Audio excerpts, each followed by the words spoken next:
Mga kapatid, nahihirapan ka ba talaga mag-manage ng pera pagdating ng sweldo? Hindi talaga magkasya ang iyong budget. Kung yan ang problema mo, pakinggan mo tong episode na ito.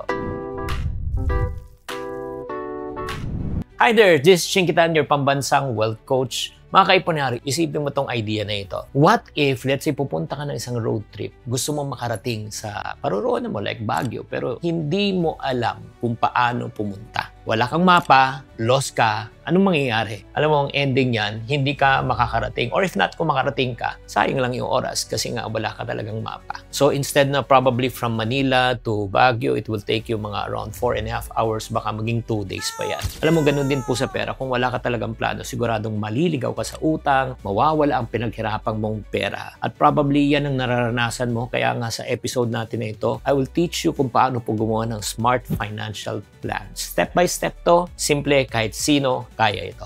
Okay, so number 1, in order for you to really create your financial plan, kailangan po natin, syempre, meron tayo tinatawag na financial targets. Isulat mo ang inyong mga financial goals. Kasi yung mga financial goals, yun yung pinaka-destination mo eh. Like for example, kung gusto mong pumunta ng Baguio, kailangan, alam mo. Number 1, pupunta ako ng Baguio, north or south. Number 2, anong gagawin ko? Maglalakad, magbabike, magmamotor, magbabas, o magsasasakyan.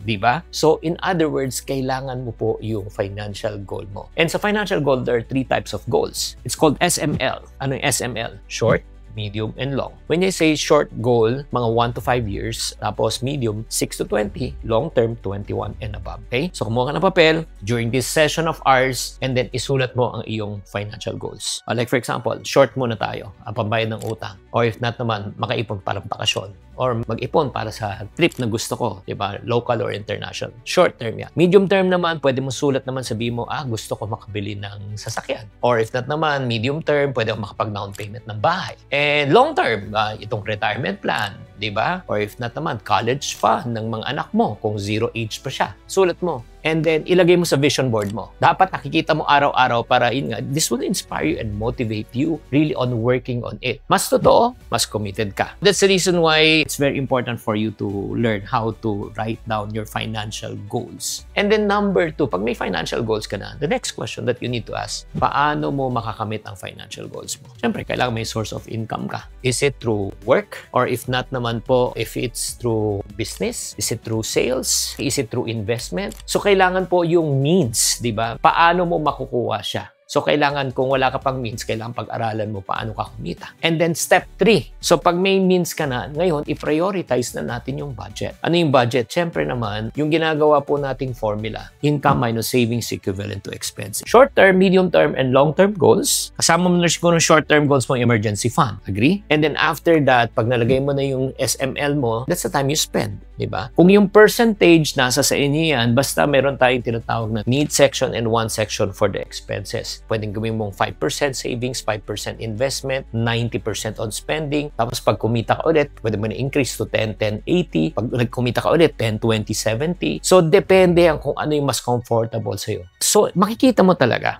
Napaka-simple lang. Simple in the sense, number 1, mag-set ka ng goal. Number 2, pamamaraan, paano ka kikita. Pangatlo, syempre, paano mo ipaprioritize. And then, syempre, napakahalaga po, importante po na kailangan po natin maging consistent. Ay, nako, alam mo, ang pinakamahirap niyan talaga maging consistent eh. Bilis lang sa umpisa pero hindi naman nagiging consistent, yan ang nagiging problema. And then, once you start implementing the last part, review and adjust. Hindi lang set and forget, di ba? Dapat nire-review mo buwan-buwan kung tinatamaan mo ba yung goals mo. Anong kailangan mong baguhin? Yung mindset mo ba? Yung habit mo ba? Kasi habang nagbabago ang buhay, nag-a-adjust din ang plano. Di ba? Nagbabago ang direksyon. Kung walang plano, walang direksyon. Kung may plano, may pag-asa at direksyon. Kaya nga para sa mga taong nagsasabi, Chinky, I'm really interested to budget, pero I don't know really where to start. So, that's the reason why we created a planner. It's a very simple planner. It's called the Piso Planner. Dito, wala ka nang gagawin. Isusulat mo na yung budget mo. Tapos, meron ka ng step-by-step guide. I-review mo na dito. Mga gastusin mo, mga priorities mo, mga needs mo, mga wants mo. At dito rin, meron tayong tinatawag na 60,000 ipon challenge. Matcha-challenge kayo na mag-ipon ng 60,000 in 1 year. Katulad nga ng isang